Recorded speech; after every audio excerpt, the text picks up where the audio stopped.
Ayan mga kapatid, magandang gabi po sa inyong lahat. At narito na naman po ako at mag-unbox tayo. Ayan, ng in-order sa akin ng isang masugid na taga-subaybay sa akin at naniniwala. Ang kanyang in-order sa akin mga kapatid ay isang amulet lang. Yan, sa mga nagtiwala sa akin, wag lang kayo mainip at dadating ang inyong mga order sa akin. At yung mga in-order ninyong mga gamit ay pinapagawa ko po yan. At tatalakayin natin mamaya at ibubunyag natin ang mga kasiraan ng mga yan. Yan, mag-unbox tayo ng Trispico. Ayan.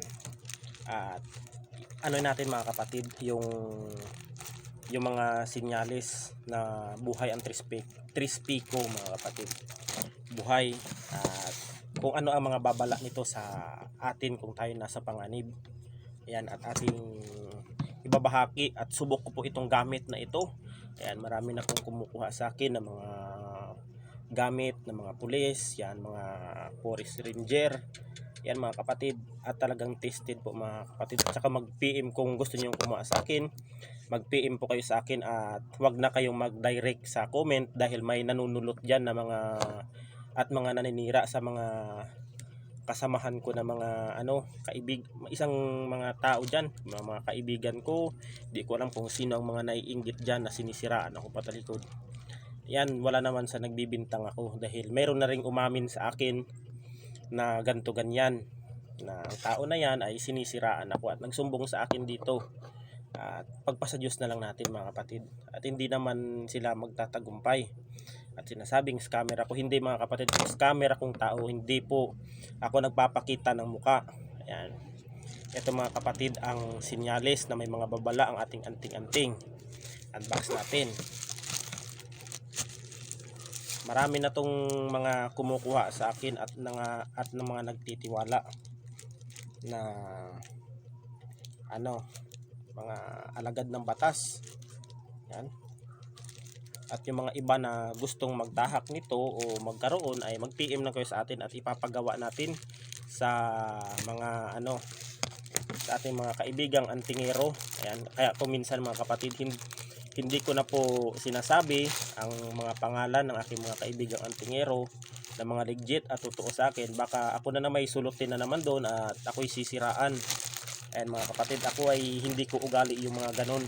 Kaya hindi nag-aasinso yung mga taong ganyan dahil inuuna ang paninira kaysa sa yan nga mga kapatid. Basta tinatawag na perang pinag-uusapan, maraming kaibigan ang nasisira basta pera ang pinagtatalunan. Yan mga kapatid, ang in-order niya sa akin ay Trispico. Yan, itong Trispico pinadala sa akin ng kaibigan nating antingero. Yan. At kukonsagrahan natin bukas, linggo, tapos ipapadala natin Lunes kasi wala namang LBC sa wala namang opisina sa LBC Lunes at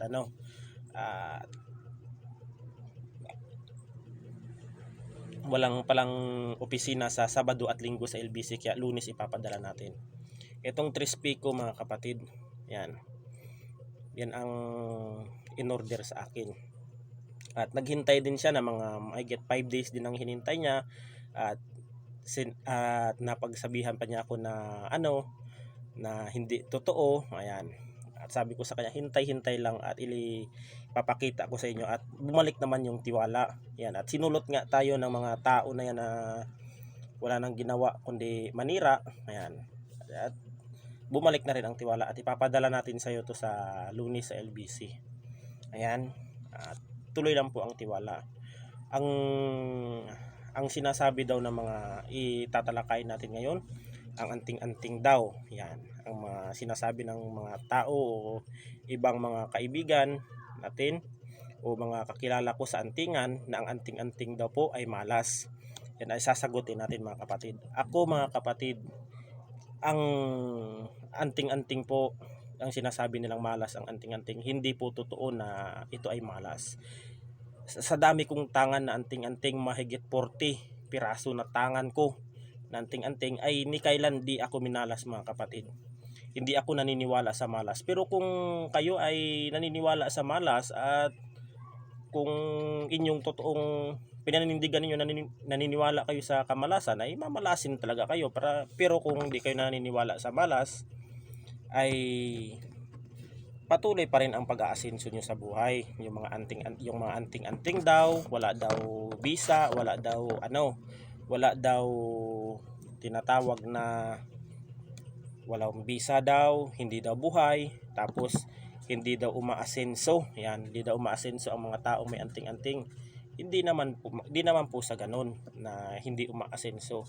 Meron kasi mga ibang mga antingero, yan, mga antingero o sa mga mapapanood nito ay wag po kayong ma-open mga kapatid. Meron kasing mga ibang antingero na hindi talaga umaasenso. Gawa nung nagpo-focus kasi sila sa kanilang trabaho, ang pag-aanting lang. And mga kapatid, kung kayo po talaga ay gustong umasenso, ay magtrabaho po kayo. Yan mga kapatid, magtrabaho. At hindi lang po puro anting-anting ang inyong papasukan. Ay kung tamad kayo, di talaga kayo aasenso. Ayan, yan dapat. Ako mga kapatid, ako ay ang dami kong anting-anting na mga tangan. Hindi ko pinapakita yan. Yan, pero never akong minala sa buhay. Nakadepende sa tao yan mga kapatid. Kung mabuti kang tao, kung maganda naman ang pagdadala mo sa mga gamit mo, ay pagpapapalain ka. Pero kung naniniwala ka sa malas, ay mamalasin ka talaga. Ayan. At ang mga anting-anting, yung iba pa, yan, binabaril, sinusubukan kung buhay, kung hindi, kung tested. Sa totoo mga kapatid, ang advice ko, ako marami akong gamit yan, pero hindi ko talaga sinubok ang aking mga gamit na yan, dahil yan po mga kapatid ay sagrado po yung mga agimat na yan. Sa mga hindi naniniwala dyan, mga anting-anting yan, sagrado po yan. Wag po nating subukin ang mga gamit na yan, dahil pag once na sinubok ninyo ang inyong gamit, ay mapapahiya po kayo. Talagang tatablan talaga yan. Pero pagdating sa spiritual, pag may tangan ka nito at kargado sa dasal mga kapatid, ay hindi ka iiwan mga kapatid. Tested ang mga gamit na yan sa larangan ng spiritual, hindi ka iiwan. Basta dinadasal, alam mo lang ang dasal pakain yan umaga at gabi. Ayan lang mga kapatid, tested ang mga gamit. Kaya wag nating subukan ang isang bagay, dahil pag once na sinubukan natin, mapapahiya lang kayo. Yung iba binabaril para sabihing tested, di ganun mga kapatid. Parang inaano nyo na yung, parang pinaglalaruan nyo na yung sagrado na pangalan ng tradisyonal ng mga larangan ng antingan. Dahil kung naniniwala ka, kung nasa kagipitan, ipagtatanggol ka niyan, pero hindi dapat subukan ng gamit. Ayan nga mga kapatid, dapat nating alagaan yan. Turing natin yung isang mahalagang gamit at kayamanan, hindi yan sinusubok. Ayan mga kapatid. At sa aking mga gamit naman mga kapatid, ay mayroong mga sign ito na may mga babala na na mga pag kayo ay nagtangan na aking mga gamit. Yan. Ito mga kapatid ay isang gamit na meron ako na in-order sa akin, at saka itong taga-bakulod niya, pang kalmin ito, na pang spiritual physical na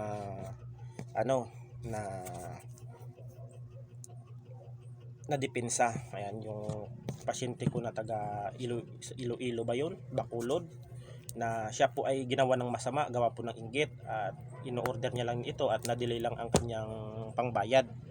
At ito naman ay papadala ko na lang ito sa Lunes. Ayan.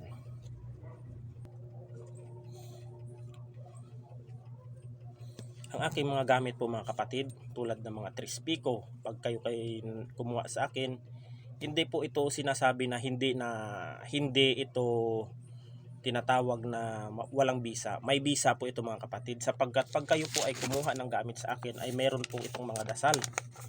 Yan, ang dasal meron pong dasal ito bago ka umalis ng bahay, ay dadasalin mo ang mga basag ng pangalan ng Tres Pico. Ayan. Yan, isasalansa natin kung ano ang ano natin at ipapadala. Ito mga kapatid, may sign ito na pag once ito mga kapatid, unang-una, pag ito ay umiinit sa katawan mo at hinawakan mo ng parang mainit mga kapatid, ayan ay may mga negatibong enerhiya diyan sa inyong paligid, o may mga mangkukulam o mga taong kumukulam sa inyo na gusto kang pinsalain pero hindi ka nila babasta-basta gawa nung dinidepensahan ka ng panguntrang iyan. Ayan mga kapatid, ito may mga sign kasi yan mga kapatid. Pag dito ka kumukuha, at tested ko yan mga kapatid, subok na yan pag ako, at ang dami ko nang naranasan sa mga kahit saan ako mapunta. Ayan, unang-una ay pag ikaw ay nakaranas na umiinit ang iyong gamit, ay ikaw ay inaatake ng mga masamang elemento, mga ganyan, mga espiritu o mangkukulam. Yan po ang dumidepensa sa inyo. Kumbaga sa spiritual na depensa, ay ito po ang ating tinatawag na baluti, ang tinatawag na bullet proof natin. Ito ang unang sasangga pag tayo ay inaatake ng mga anumang uri ng itim na mahika. Ito, pag wala kang depensa o kung anumang gamit, ay mapapasok ka talaga at papipinsala ka. Unang-una yan mga kapatid. Yan, kailangan alam mo ang dasal niyan bago kayo kumuha, kasi may mga tao na nagtatangan nito, hindi binibigay yung dasal, ay talagang mawawalan talaga ng bisa. Yun, kailangan dinadasalan yan at mapapasayo at kikilalanin ka ng iyong gamit pag nalaman mo ang dasal. Yan. Pangalawa mga kapatid, ang senyales. Pag masama po ang inyong pakiramdam at mabigat po ang inyong katawan, na parang wala kayong ganang lumabas o kumilos, o may pupuntahan kayong isang mahalagang okasyon o kung ano man, ay wag po kayong tutuloy pag masama po at mabigat po ang inyong pakiramdam, dahil maaaring posibilidad po yan na ikaw po ay binibigyan ng babala ng mga gamit ko na kumuha kayo sa akin. Yan, kayo po ay binibigyan ng babala na kumuha sa akin, na kayo ay wag nang tumuloy, baka may mangyari hindi natin inaasahan. Kung ikaw po ay nasa biyahe, maaaring ikaw ay madisgrasya, di natin hinihingi, o may mga bagay na ganun. Kasi po mga kapatid, kung may tangan ka na isang gamit, ay magbibigayan ng sign o babala sa iyo para ikaw ay iiwas sa panganib. Ayan ang totoo. Pangatlo mga kapatid, pag yung gamit mo mga kapatid ay dala mo, o nasa isang lugar ka na hindi mo kalugar, o ikaw ay dumadayo lang mga kapatid, pag ikaw ay kinutuban na parang ang lakas ng tibok ng iyong dibdib, na parang wala ka namang kinatatakutan, o parang sign na parang tumitibok talaga na mabilis ang iyong dibdib, na parang pinipiga, ay wag na po kayong tatagal sa lugar na yan, sapagkat yan po ay nagbibigay ng sign ng inyong gamit na magkakaroon ng kaguluhan dyan mga kapatid. Kaya wag po kayong tumagal. Yan po ang sign sa aking mga kagamitan. Ayan, may kaguluhang magaganap pag yung dibdib ay mabilis ang tibok ng yung dibdib, na parang nagpapalpitate, na wala ka namang sakit o kung ano man, ay nagbibigay babala ang aking mga gamit na iyan na ikaw ay umalis. Ayan. Kung sakaling ikaw man ay sa okasyon, o kung anumang handaan, kunyari ikaw ay nagiinuman, yan mga kapatid, at may suot kang gamit, dapat pag may gamit ka mga kapatid, wag mong ipapangalandakan yan na ikaw may anting-anting, ikaw ay may kung ano-ano dyan, dahil maraming susubok sa'yo, hindi lang isa. Subok ko yan mga kapatid, pag ikaw ay may hindi dapat tahimik ka lang pag mayroon kang gamit na isang anting-anting, dahil maraming susubok sa'yo. Ako mga kapatid, hindi na ako natatakot kung anong gagawin nila sa akin. Dahil alam ko naman na ang taas ang gaganti sa kanila. Ayan lang. Yan mga kapatid, kung sakaling kayo ay nagiinuman kayo dyan sa loob ng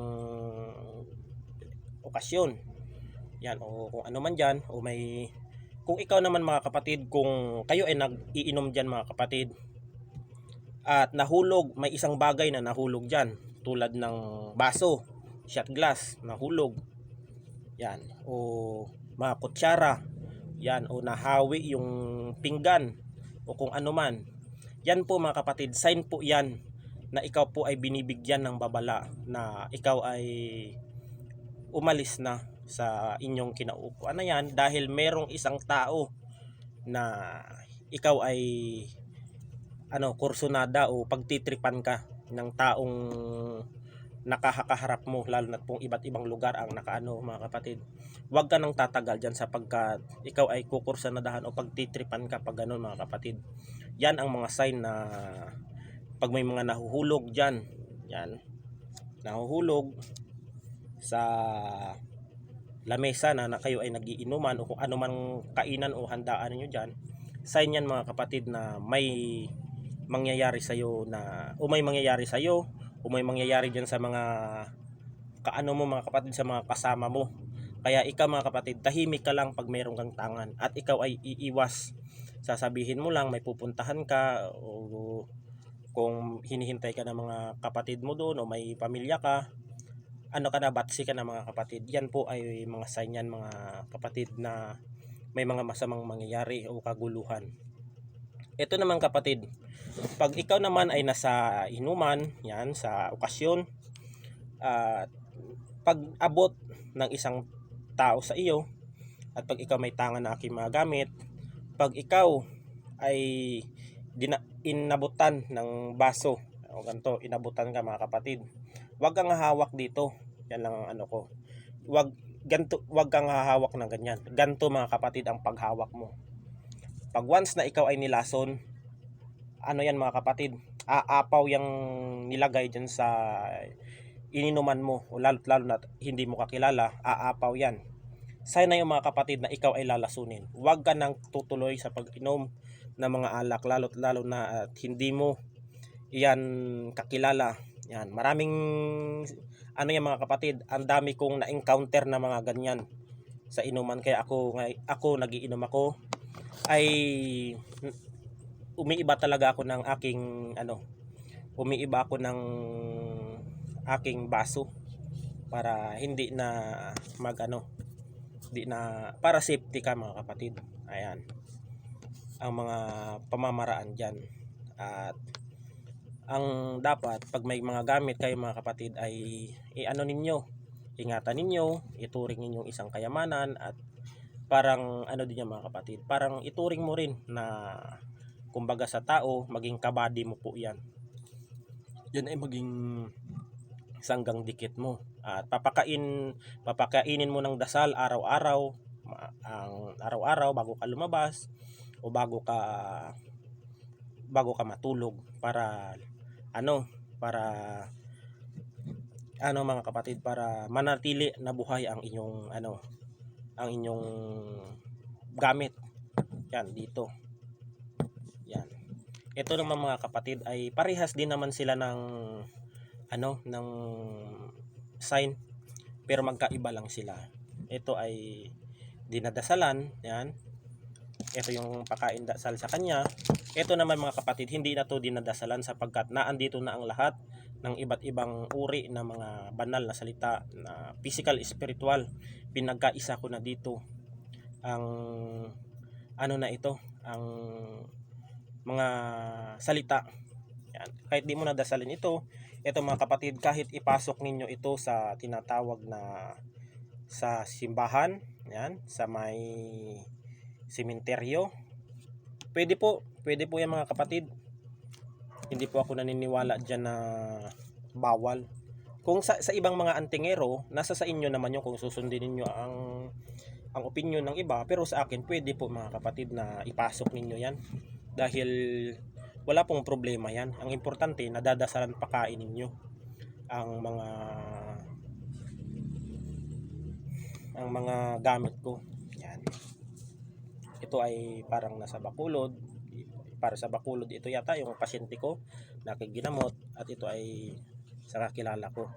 Yan, sa kung gusto niyo magpagawa ng gamit ay mag-PM lang kayo sa akin. Direct PM po kayo sa akin.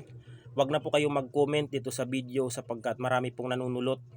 May isa pong taong nanunulot dyan na gusto akong siraan, ganito ganyan. Hindi ako nagagalit sa inyo mga kapatid. Kung ano man ang galit ninyo sa akin o may hinanakit kayo, pag-usapan natin yan mga kapatid. Wag yung sisiraan ninyo ang isang tao. Mali po yan ng mga pamamaraan ninyo ngayon. Hindi po kayo lumalaban ng patas. Kaya maraming nagagalit sa isang tao kasi sinisiraan ninyo. Mali yun.